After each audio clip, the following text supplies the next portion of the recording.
কখনো কি আমরা ভেবে দেখেছি একজন অনাহারে মৃত মানুষ আমাদের চোখের সামনে পড়ে থাকলে আমরা কি করতাম? একজন মানুষ যার মৃত্যু সমাজের এক নির্মম চিত্র তুলে ধরে, তার সামনে দাঁড়িয়ে আমাদের বিবেক কিভাবে প্রতিক্রিয়া দেখায়। আজ শুরু করছি মানিক বন্দ্যোপাধ্যায়ের তীব্র সামাজিক চেতনায় ভরপুর এক অসামান্য গল্প, কে বাঁচায় কে বাঁচে। এই প্রথম পর্বে আমরা জানব গল্পের মুখ্য চরিত্র মৃত্যুঞ্জয়কে, একজন সংবেদনশীল ও আদর্শবাদী মানুষ, যে একদিন পথে বেরিয়ে দেখে এক মৃতদেহ, ক্ষুধার মৃতদেহ। এই এক দৃশ্য বদলে দেয় তার জীবনের দৃষ্টিভঙ্গি। সে প্রশ্ন তোলে নিজের কাছে, সমাজের কাছে, কে বাঁচায় আর কেই বা বাঁচে। এই গল্প শুধু একটি ব্যক্তির বিবেক জাগরণের গল্প নয়, এটি একটি সমাজ সংকটের দর্পণ। চলো, আজকের পর্বে আমরা গল্পটির সূচনাংশে প্রবেশ করি। দ্বিতীয় পর্বে আমরা এর পরিণতি ও দ্বন্দ্বের গভীরে ঢুকব। শুরু করছি সিবিএসসি বোর্ডের ক্লাস 12-এর সিলেবাসে থাকা গল্প, কে বাঁচায় কে বাঁচে। আমরা জানি কে বাঁচায় কে বাঁচে গল্পটির লেখক হচ্ছে মানিক বন্দ্যোপাধ্যায়, যার জন্ম হয়েছিল 1908 সালের 19শে মেতে দুমকা, সাঁওতাল পরগনা, বিহারে। তার পিতার বাড়ি ছিল বিক্রমপুর, ঢাকাতে। তার বাবার নাম হরিহর বন্দ্যোপাধ্যায়, মায়ের নাম ছিল নীরদা সুন্দরী দেবী। আসল নাম প্রবোধ কুমার বন্দ্যোপাধ্যায়, ডাক নাম মানিক। শিক্ষা বাংলা, বিহার এবং উড়িষ্যার বিভিন্ন স্কুল কলেজে। প্রেসিডেন্সি কলেজে বিএসসি পড়ার সময় তার গল্প লেখা শুরু। তার গল্প লেখাটা শুরু হয়েছিল বন্ধুদের সাথে শর্ত রেখে। সেই সময় বাংলা সাহিত্যের অন্যতম জার্নাল ছিল বিচিত্রা। বিচিত্রাতে মাত্র 20 বছর বয়সে তার লেখা অতসী মামির গল্পটি প্রকাশিত হয়। এরপরেই মানিক কিন্তু ক্রমশ লেখকে পরিণত হতে শুরু করেন। তার জীবনকাল ছিল মাত্র 48 বছর। তার মধ্যে তিনি সাহিত্য সেবায় নিবেদিত করেছিলেন 28 বছর। তার উল্লেখযোগ্য রচনাগুলো হচ্ছে, যেমন উপন্যাস হিসাবে জননী, দিবারাত্রির কাব্য, পদ্মা নদীর মাঝি, পুতুল নাচে রীতিকথা, চিহ্ন। এবং ছোট গল্পের মধ্যে উল্লেখযোগ্য হচ্ছে প্রাগ ঐতিহাসিক, সরীসৃপ, সমুদ্রের স্বাদ, কুষ্ঠরোগীর বউ, টিকটিকি, হলুদ পড়া, ছোট বকুলপুরের যাত্রী ইত্যাদি। তার গল্পে প্রকাশিত হয়েছিল মনস্তত্ত্ব ও সমাজের বাস্তবতার ছবি। তিনি ছিলেন যেমন একজন সফল শিল্পী, তেমনি একাধারে বিজ্ঞান মনস্ক ও মানবতাবাদী। তার মৃত্যু হয়েছিল 3রা ডিসেম্বর 1956 সালের কলকাতাতে। সেদিন আপিস যাবার পথে মৃত্যুঞ্জয় প্রথম মৃত্যু দেখল, অনাহারে মৃত্যু। এতদিন শুধু শুনে আর পড়ে এসেছিল ফুটপাতে মৃত্যুর কথা। আজ চোখে পড়ল প্রথম। ফুটপাতে হাঁটা তার বেশি প্রয়োজন হয় না, নইলে দর্শনটা অনেক আগেই ঘটে যেত, সন্দেহ নেই। বাড়ি থেকে বেরিয়ে 2 পা হেঁটেই সে ট্রামে উঠে নামে গিয়ে প্রায় আপিসের এই দরজায়। বাড়িটাও তার শহরের এমন এক নিরিবিলি অঞ্চলে যে সে পাড়ার ফুটপাতেও বেশি নেই, লোকে মরতেও যায় না বেশি। চাকর ও ছোট ভাই তার বাজার ও কেনাকাটা করে। কয়েক মিনিটে মৃত্যুঞ্জয়ের সুস্থ শরীরটা অসুস্থ হয়ে গেল। মনে আঘাত পেলে মৃত্যুঞ্জয়ের শরীরে তার প্রতিক্রিয়া হয়। মানসিক বেদনাবোধের সঙ্গে চলতে থাকে শারীরিক কষ্টবোধ। আপিসে পৌঁছে নিজের ছোট কুঠরিতে ঢুকে সে যখন ধপ করে চেয়ারে বসে পড়ল, তখন সে রীতিমতো কাবু হয়ে পড়েছে। একটু বসেই তাই উঠে গেল কলঘরে। দরজা বন্ধ করে বাড়ি থেকে পেট ভরে যত কিছু খেয়ে এসেছিল, ভাজা, ডাল, তরকারি, মাছ, দই আর ভাত, প্রায় সব বমি করে উগরে দিল। গল্পের শুরুতে আমরা বেশ কয়েকটি শব্দ পাচ্ছি যেগুলো জানা আমাদের প্রয়োজন। যেমন আপিস। আপিস শব্দের অর্থ হচ্ছে কাজ করার জায়গা, বা ইংরাজিতে যেটি এখন অফিস। দর্শনটা, এখানে দর্শন শব্দের অর্থ হচ্ছে দেখা। এটি একটি গুরুত্বপূর্ণ লাইনও বটে, যে নইলে দর্শনটা অনেক আগেই ঘটে যেত, সন্দেহ নেই। এখানে প্রশ্ন আসতে পারে যে কোন দর্শনের কথা বলা হয়েছে, কি প্রসঙ্গে বলা হয়েছে, কার সম্পর্কে বলা হয়েছে। এরপর দ্বিতীয় গুরুত্বপূর্ণ একটি লাইন পাচ্ছি, কয়েক মিনিটে মৃত্যুঞ্জয়ের সুস্থ শরীরটা অসুস্থ হয়ে গেল। কোন প্রসঙ্গে এমন হলো মৃত্যুঞ্জয়ের শরীর, এটা প্রশ্ন করে জানতেই পারে। এরপর একটি শব্দ পাচ্ছি আমরা, ধপ করে, যার শব্দ হচ্ছে এলিয়ে দেওয়া, বা ইংরাজিতে যাকে বলে সিঙ্ক ডাউন। সিঙ্ক ডাউন শব্দের অর্থ হচ্ছে ক্লান্তিকর কারণে। এরপরে আরেকটি শব্দ পাচ্ছি, কল ঘরে। এই শব্দটা আমাদের খুব পরিচিত একটি শব্দ, যার বাংলা মানে করলে দাঁড়ায় বাথরুম। পাশের কুঠরি থেকে নিখিল যখন খবর নিতে এলো কলঘর থেকে ফিরে মৃত্যুঞ্জয় কাঁচের গ্লাসে জল পান করছে। গ্লাসটা খালি করে নামিয়ে রেখে সে শূন্য দৃষ্টিতে দেয়ালের দিকে তাকিয়ে রইল। আপিসে সে আর নিখিল প্রায় সমপদস্থ, মাইনে দুজনের সমান। একটা বাড়তি দায়িত্বের জন্য মৃত্যুঞ্জয় 50 টাকা বেশি পায়। নিখিল রোগা, তীক্ষ্ণ বুদ্ধি এবং একটু আলসে প্রকৃতির লোক। মৃত্যুঞ্জয় 2 বছর আগে বিয়ে করে 8 বছরে সে মোটে 2টি সন্তানের পিতা হয়েছে। সংসারে তার নাকি মন নেই, অবসরে জীবনটা সে বই পড়ে আর একটা চিন্তা জগৎ গড়ে তুলে কাটিয়ে দিতে চায়। অন্য সকলের মতো মৃত্যুঞ্জয়কে সেও খুব পছন্দ করে, হয়তো মৃদু একটু অবজ্ঞার সঙ্গে ভালোওবাসে। মৃত্যুঞ্জয় শুধু নিরীহ, শান্ত, দরদি, ভালো মানুষ বলে নয়, সৎ ও সরল বলেও নয়, মানব সভ্যতার সবচেয়ে প্রাচীন ও সবচেয়ে পচা ঐতিহ্য আদর্শবাদের কল্পনা তাপস বলে। মৃত্যুঞ্জয় দুর্বল চিত্ত, ভাবপ্রবণ আদর্শবাদী হলে কোনো কথা ছিল না। দুটো খোঁচা দিয়ে খেপিয়ে তুললেই তার মনে পুঞ্জ পুঞ্জ অন্ধকার বেরিয়ে এসে তাকে অবজ্ঞেয় করে দিত। কিন্তু মৃত্যুঞ্জয়ের মানসিক ক্রিয়া প্রতিক্রিয়া শ্লথ, নিস্তেজ নয়। শক্তির একটা উৎস আছে তার মধ্যে। অব্যয়কে শব্দরূপ দেবার চেষ্টায় যে শক্তি বহু ক্ষয় হয়ে গেছে মানুষের জগতে, তারই একটা অংশ। নিখিল পর্যন্ত তাই মাঝে মাঝে কাবু হয়ে যায় মৃত্যুঞ্জয়ের কাছে। মৃদু ঈর্ষার সঙ্গে সে তখন ভাবে যে নিখিল না হয়ে মৃত্যুঞ্জয় হলে মন্দ ছিল না। এখানে আমরা দুজন বন্ধুরেই একটা চরিত্রের দিক দেখতে পাচ্ছি। গল্পটার কেন্দ্রীয় চরিত্র অবশ্যই মৃত্যুঞ্জয় এবং তার বন্ধু নিখিল। আমরা মৃত্যুঞ্জয়কে দেখতে পাচ্ছি কি হিসাবে, যে সে মানবদরদী, অন্যের দুঃখে সে সহজেই দুঃখিত হয়। শুধু দুঃখিত নয়, সে সেই জায়গায় সহমর্মী হয়ে কিছু করতে চায়, এবং এ ব্যাপারে তার মনের দৃঢ়তা নিখিলের চেয়ে অনেক বেশি। আর নিখিল একটু আলসে প্রকৃতির মানুষ, তার সংসারে বিশেষ একটা মন নেই। সে 2 সন্তানের পিতা হয়েছে ঠিকই, কিন্তু ভীষণ এককেন্দ্রিক মানুষ। মাঝে মাঝে সে মৃত্যুঞ্জয়কে ভীষণ অবজ্ঞাও করে, আবার খুব ভালোওবাসে। কারণ মৃত্যুঞ্জয় ছিল আদর্শবাদের কল্পনা এক তাপস। মৃত্যুঞ্জয় সেই ব্যক্তি যে অব্যয়কে শব্দরূপ দেবার চেষ্টা করে যাচ্ছে। তাই নিখিল মৃত্যুঞ্জয়কে ঈর্ষার সঙ্গে খুবই ভালোওবাসে, বলা যায় যে তাকে শ্রদ্ধার চোখেই দেখে। তাই নিখিলের মাঝে মাঝে মনে হয় সে মৃত্যুঞ্জয় হলে বোধহয় মন্দ হতো না। এই জায়গায় আমরা বেশ কতকগুলো শব্দ পাচ্ছি।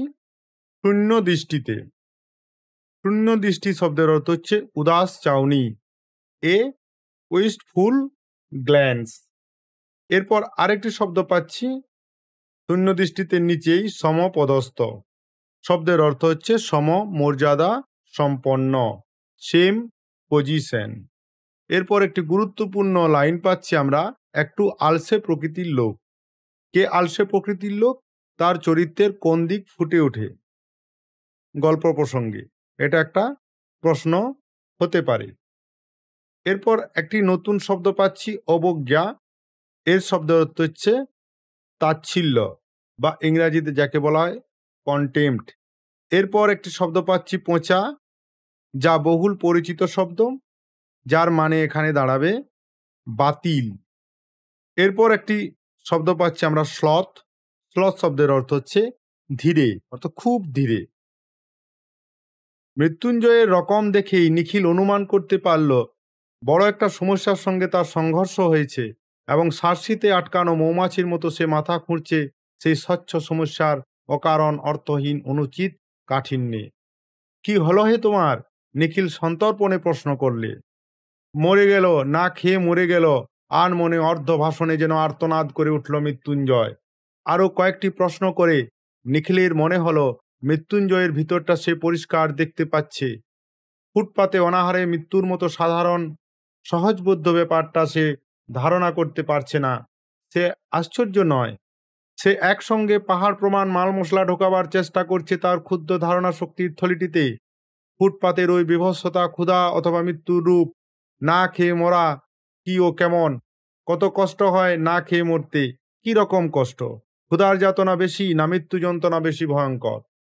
তাহলে গল্প যে বিষয়টা নিয়ে শুরু হয়েছে সেই বিষয়টাই এখনো আটকে আছে। অর্থাৎ মৃত্যুঞ্জয় যে মৃত্যু দেখেছে ফুটপাতে, সেই মৃত্যু তার মনে এবং শরীরে ব্যাপক প্রভাব ফেলেছে। সে যে বিষয়টা নিয়ে ভাবছে তা অনেকটা নিখিলের মতে কাঁচের জালে আটকানো মৌমাছির মতো। অসহায়, স্বচ্ছ সমস্যার অকারণ, অর্থহীন অনুচিত কাঠিন্যে সে মাথা খুঁড়ছে। সে বার হতে চাইছে কিন্তু পারছে না। এমন সময় বন্ধু নিখিল মৃত্যুঞ্জয়কে জিজ্ঞাসা করল যে কি হয়েছে তার। তার উত্তরে মৃত্যুঞ্জয় বলছে যে না খেয়ে মরে গেল। এটা বলে তার মনের মধ্যে একটা আর্তনাদ ভেসে উঠছে। সেই শব্দটা পূর্ণভাবে সঠিকভাবে উচ্চারণ করতে পারছে না। আধো ভাষণে সেটা সে জানান দিচ্ছে। আরও কিছু প্রশ্ন করে নিখিল বুঝল যে মৃত্যুঞ্জয়ের ভিতরের একটা দারুণ পরিবর্তন শুরু হয়েছে। মৃত্যুঞ্জয় বোঝার চেষ্টাই করছে না যে ফুটপাতে মৃত্যু একটা ভয়ঙ্কর সাধারণ সমস্যা, সেটা নিয়ে এত ভাবার কিছু নেই। তাই সে তার ছোট মাথায় ঢোকাবার চেষ্টা করছে যে ফুটপাতের ওই বিভৎসতা, ক্ষুধা বা মৃত্যুর রূপ কেমন, না খেতে পেয়ে মরাটাই বা কেমন, কত কষ্ট হয় না খেতে পেয়ে মরতে, খিদের যন্ত্রণা বেশি না মৃত্যু যন্ত্রণা বেশি ভয়ঙ্কর, এইগুলো সে প্রশ্ন করছে এবং তার উত্তর পাওয়ার চেষ্টা করছে তার মনের ভিতরে। এখন একটি গুরুত্বপূর্ণ লাইন আমরা প্রথমেই পাচ্ছি। নিখিল অনুমান করতে পারলো। নিখিল কি অনুমান করতে পারলো?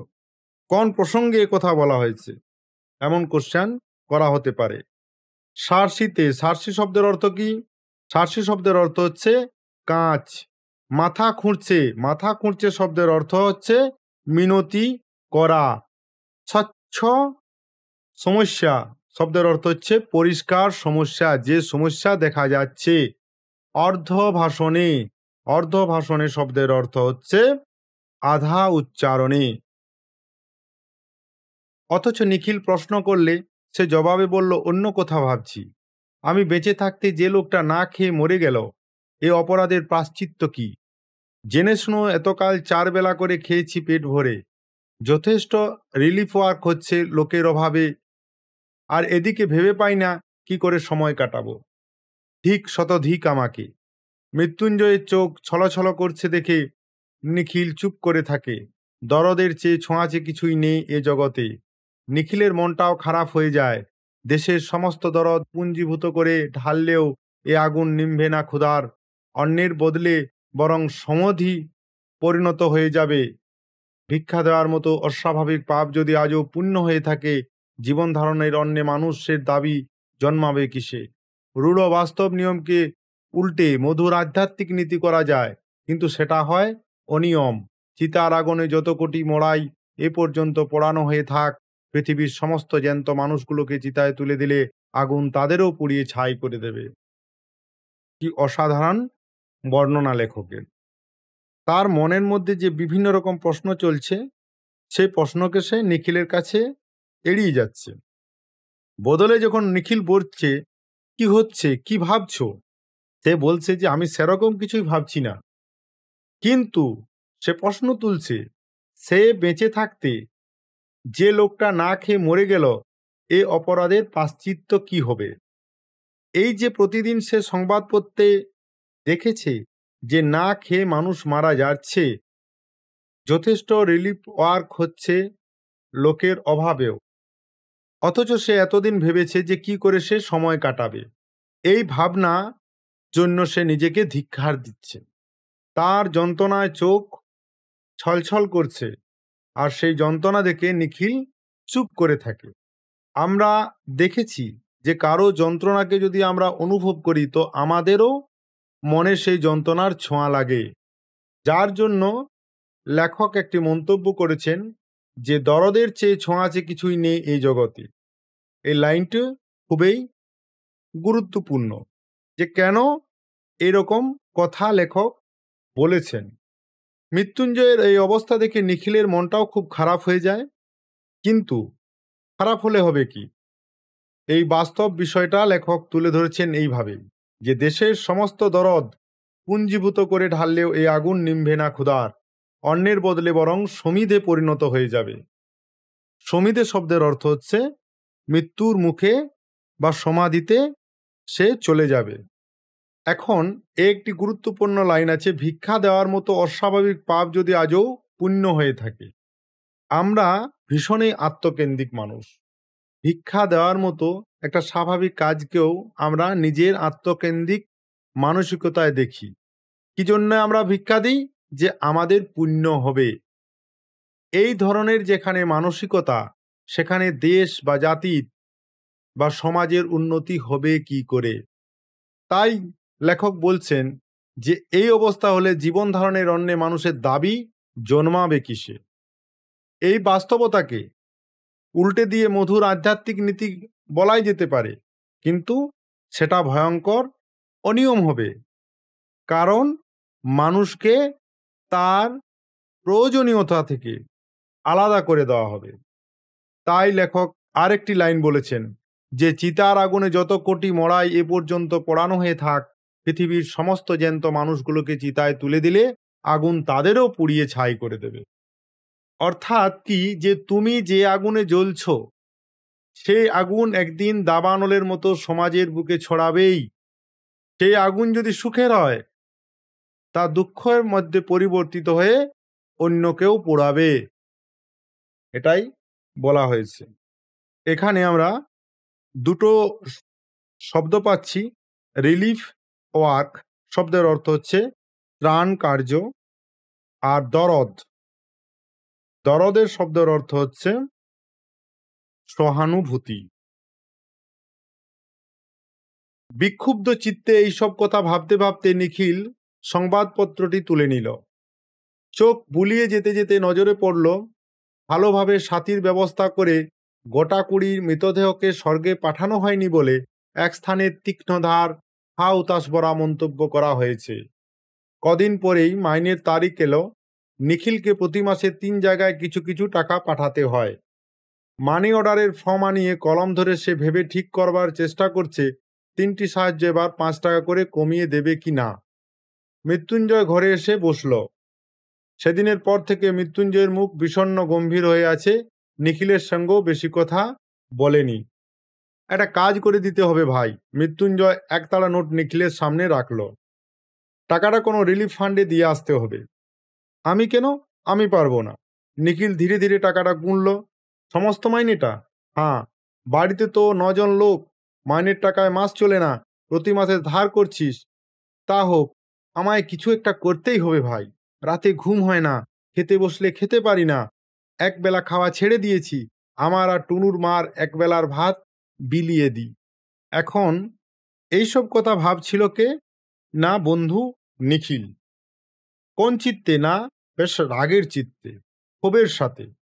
আর এই কথা ভাবতে ভাবতেই সে সংবাদপত্রটি তুলে নিয়ে দেখে যে ভালোভাবে সৎকার করা হয় না বলে একধারে পেপারে খুবই কড়া মন্তব্য করা হয়েছে। তারপর মাইনের তারিখ এলো। নিখিল প্রতি মাসে 3 জায়গায় কিছু কিছু টাকা পাঠায়। এখন সে ভাবছে যে এই 3টি সাহায্য এবার 5 টাকা করে কমিয়ে দেবে কিনা। এমন সময় তার কাছে আসে মৃত্যুঞ্জয়। সেই দিনের সে মৃত্যু দেখে ফুটপাতে। মৃত্যুঞ্জয়ের মুখ বিষণ্ণ গম্ভীর হয়েই আছে। এমনকি বন্ধু নিখিলের সঙ্গেও সে বেশি কথা বলে না। সে এসে নিখিলকে বলে একতলা নোট দিয়ে যে এই টাকাটা তাকে রিলিফ ফান্ডে দিয়ে আসতে হবে। নিখিল টাকাটা গুনে দেখে যে প্রায় সমস্ত মাইনেটাই সে দিয়ে দিতে চায় রিলিফ ফান্ডে। নিখিল বলে যে তার বাড়িতে অর্থাৎ মৃত্যুঞ্জয়ের বাড়িতে ৯ জন লোক আছে, মাইনের টাকায় তার সংসার চলে না, সে বাজার থেকে টাকা ধার করে তার কি উচিত হবে এইভাবে টাকাটা রিলিফ ফান্ডে দিয়ে দেওয়া? তাতে মৃত্যুঞ্জয় মোটেও ভাবে না। সে বলে যে তাকে কিছু একটা করতেই হবে, কারণ সেই মৃত্যু দেখে তার রাতে ঘুম হচ্ছে না, খেতে বসলে সে খেতে পারে না, এক বেলার খাওয়া সে ছেড়েই দিয়েছে। তার এবং তার স্ত্রীর এক বেলার ভাত সে বিলিয়ে দেয়। অর্থাৎ মৃত্যুঞ্জয়ের মনে একটা ব্যাপক প্রতিক্রিয়ার সৃষ্টি হয়েছে। তাহলে গল্পটার এই জায়গায় শেষ করছি। এই পর্যন্ত গল্পটাকে আমরা পড়লাম, এর ইম্পর্টেন্ট লাইন এবং কিছু গুরুত্বপূর্ণ শব্দের অর্থও জানলাম। এরপর আমরা গল্পটির বাদ বাকি অংশ আর একদিন পড়ব। ভিডিওর এই পর্যন্ত জুড়ে থাকার জন্য তোমাদের ধন্যবাদ। নিশ্চয়ই তোমাদেরকে পরবর্তী ভিডিওয়ে পাবো। ততদিন পর্যন্ত তোমরা সবাই ভালো থেকো, মন দিয়ে পড়াশোনা করো।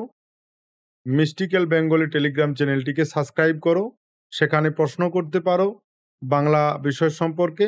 আমরা সময় মতো তোমাদের উত্তর দেওয়ার চেষ্টা করব। ভালো থাকো, বাংলাকে এভাবেই ভালোবাসো।